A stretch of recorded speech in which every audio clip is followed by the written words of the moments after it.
දෙනා මේ විදිහට තමයි ඉතින් දවස ගත කරේ. මොකද මගේ මහත්තයා එක්සෑම් එකකට පිට ගිහිල්ලා තමයි මේ දවසේ හිටියේ.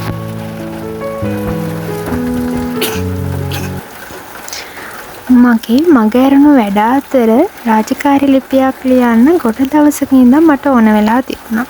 ඉතින් මට හිතුණා අද මේ වගේ වහින වෙලාවට මේ ලියුම ලියලා ඉවර කරොත් හොඳයි කියලා. ඉතින් ඔන්න මම්මගේ වැඩ ටික කරන ගමන් තමයි මේ ඉන්නේ. අපි දෙන්නගේ ජීවිතේ තනිකම මකා ගන්න ඉන්න හොඳම යාළුවෝ තමයි අපේ බහුව තුන්දෙනා. ඉතින් මේ තුන්දෙනා හින්දා අපි දෙන්නගේ ප්‍රෙස් එක ගොඩාක් විතර අඩු කරගන්න පුළුවන්. ලස්සන නතර වුණ අපි යමුකෝ වටේ රවුමක්. මේ ඉන්නේ කුරුළු පැටව දෙන්නෙක්. බලන්නකෝ ගුලි වෙලා ඉන්න හැටි. ඔන්න ඉතින් අපේ වතුර මැදින් ලොකු වතුර ඇලක් ගලනවා වහින වෙලාවට විතරක්.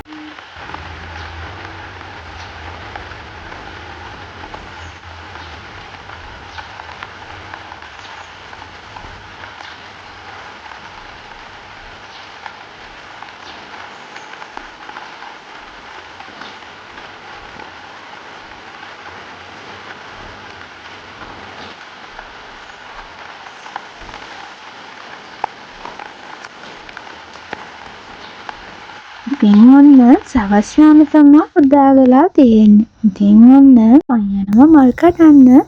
පේනව නේද මගේ පස්සෙන් එන අපේ බැක්කා පැටියා. මං කොහේ ගියත් එයා ඉතින් මගේ පස්සෙන් තමයි.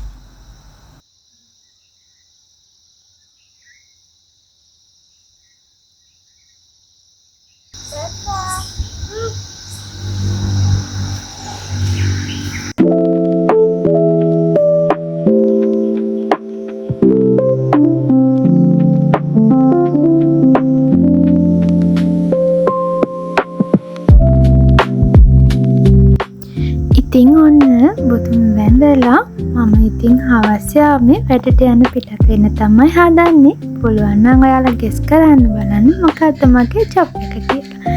එහෙනම් ගිහින් එන්නම් පරිස්සමින් ඉන්න.